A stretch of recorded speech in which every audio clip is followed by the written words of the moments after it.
आज हम सीधे एक बड़े बदलाव पर बात करने वाले हैं। ये है जीएसटी 2.0।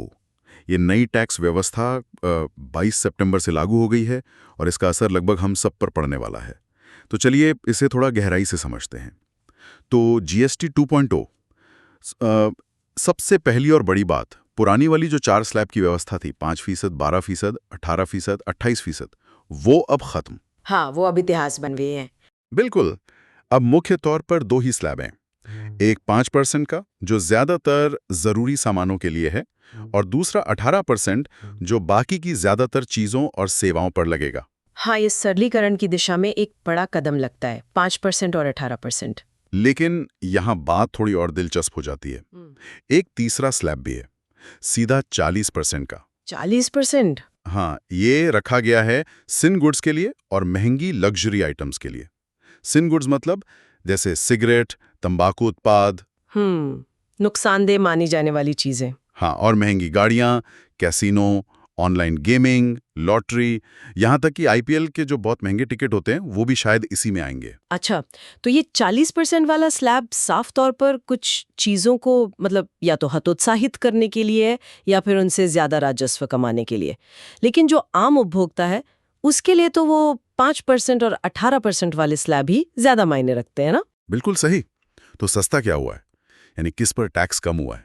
रोजमर्रा की जरूरत की चीजें जैसे दाल, दूध, घी, पनीर। कई तरह की दवाइयाँ, स्टेशनरी का सामान, साबुन, टूथपेस्ट, शैम्पू, फलों के जूस, जेम्स, जेली, ये सब। और साथ ही हेल्थ इंश्योरेंस और हेल्थ केयर सेवाएं भी। ये या तो 5% में आ गई हैं या फिर टैक्स फ्री हो गई हैं। ये तो काफी राहत की बात है। हाँ, ये आम आदमी के बजट के लिए बहुत महत्वपूर्ण है। दवाइयाँ, हेल्थ केयर, खाने पीने की जरूरी चीजें, इन पर राहत मिलना अच्छा है। और ऑटोमोबाइल सेक्टर, वहां भी बड़ी हलचल है। जो सामान्य कारें हैं, मतलब 1200 सीसी या 1500 सीसी इंजन तक की, हाँ, और सामान्य मोटरसाइकिलें, ये पहले 28% के भारी भरकम स्लैब में थी, अब ये 18% पर आ गई हैं। ओह, ये तो बड़ा अंतर है, 28 से 18। हाँ, और कुछ ऑटो कंपनियां तो कह रही हैं कि वो अपनी गाड़ियों की कीमतें 1 लाख से 3 लाख रुपए तक कम कर सकती हैं। वाह, ये तो सच में महत्वपूर्ण है, क्योंकि ऑटो सेक्टर देखिए अर्थव्यवस्था का एक बड़ा इंजन होता है। अगर गाड़ियां सस्ती होती हैं तो मांग बढ़ सकती है और इसका असर फिर उत्पादन और रोजगार पे भी पड़ता है। और इलेक्ट्रिक गाड़ियों का क्या? हाँ, उनका भी जिक्र था। उन पर सिर्फ 5% टैक्स है। सिर्फ 5%? ये तो बहुत अच्छा है। ये साफ दिखाता है कि सरकार ई मोबिलिटी को मतलब पर्यावरण अनुकूल परिवहन को बढ़ावा देना चाहती है।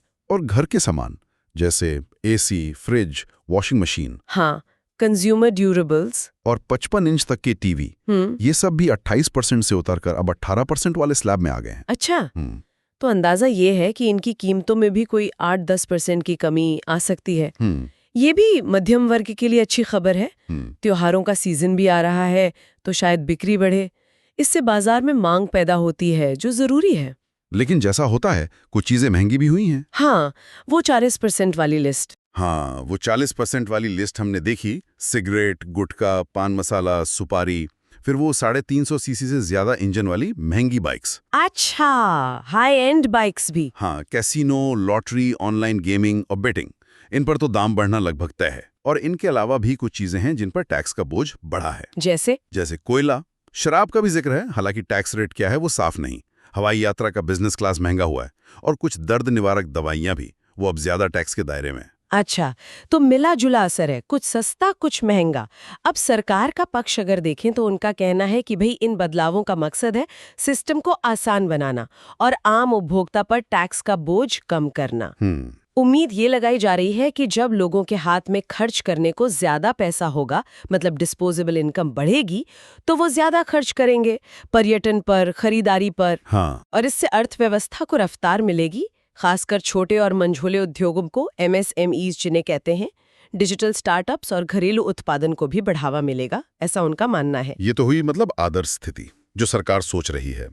लेकिन पिछली बार का अनुभव थोड़ा अलग रहा था, है ना? हाँ, क्या हुआ था पिछली बार? सरकार ने कंपनियों को टैक्स कटौती का फायदा ग्राहकों तक पहुंचाने को कहा तो था, पर जो ग्राहक संगठन है उनके आंकड़े बताते हैं कि 2018-19 में जब टैक्स घटा था तो सिर्फ 18% उपभोक्ताओं को ही उसका असल फायदा पहुंच पाया था। ओह, सिर्फ 18%। हाँ, तो सवाल ये उठता है कि इस बार ऐसा क्या सिस्टम है जिससे ये पक्का हो कि फायदा सच में आम आदमी तक पहुंचे? देखिए, ये चिंता तो बिल्कुल जायज़ है। सरकार की मंशा तो साफ लग रही है, सिस्टम आसान हो, खपत बढ़े।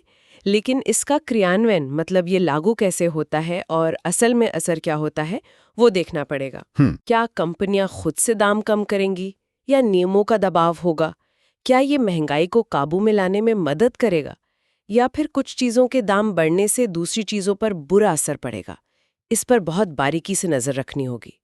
ये सिर्फ टैक्स स्लैब बदलने की बात नहीं है, इसके आर्थिक परिणाम काफी बड़े हो सकते हैं। बिल्कुल, इस पर नजर बनाए रखनी होगी। चलिए अब कुछ और अहम खबरों पर भी तेजी से नजर डाल लेते हैं। थोड़ा रोककर पहले कुछ कानूनी और प्रशासनिक मामले देखते हैं।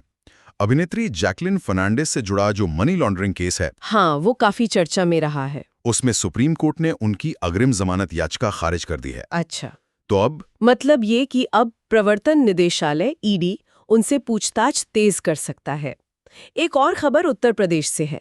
वहां अब गाड़ियों पर जाति या कोई खास स्लोगन लिखना बैन कर दिया गया है, प्रतिबंधित है। अच्छा, गाड़ियों पर स्टिकर या कुछ लिखने पर। हाँ, लगता है सरकार सार्वजनिक जगहों पर इस तरह के जो बाहरी प्रतीक होते हैं उनके प्रदर्शन पर थोड़ा नियंत्रण बढ़ाना चाह रही है।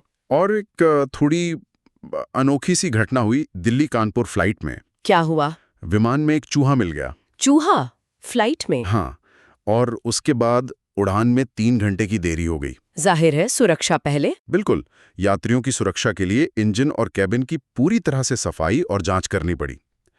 और शिक्षा और रोजगार के क्षेत्र से महाराष्ट्र से एक अच्छी खबर है। बताइए। राज्य सरकार ने मार्च 2026 तक 5500 सहायक प्रोफेसरों की भर्ती करने की योजना बनाई है। 8500 असिस्टेंट प्रोफेसर्स, ये तो बढ़िया खबर है। ये जो सारी प्रशासनिक और कानूनी खबरें हैं, ये हमें समाज और शासन के अलग-अलग पहलुओं की झलक देती हैं।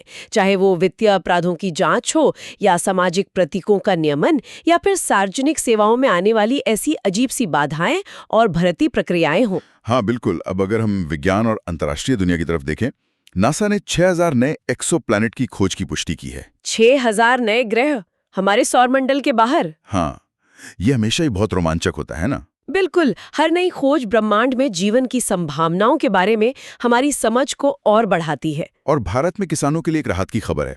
महाराष्ट्र और बिहार में सरकार न्यूनतम समर्थन मूल्य यानी एमएसपी पर प्याज खरीद रही है। प्याज के दाम अक्सर बहुत ऊपर नीचे होते हैं। एमएसपी पर खरीदी से किसानों को कुछ स्थिरता मिलेगी। हाँ, उनको उपज का बेहतर दाम मिल सकेगा। और उधर रूस यूक्रेन युद्ध में भी रूस के हवाई हमले जारी हैं। ज़ापोरिजिया जैसे इलाकों से हताहतों की खबरें भी आ रही हैं। ये संघर्ष थमने का नाम नहीं ले रहे। इस गहन विश्लेषण और इस पूरी चर्चा के लिए आपका बहुत बहुत धन्यवाद।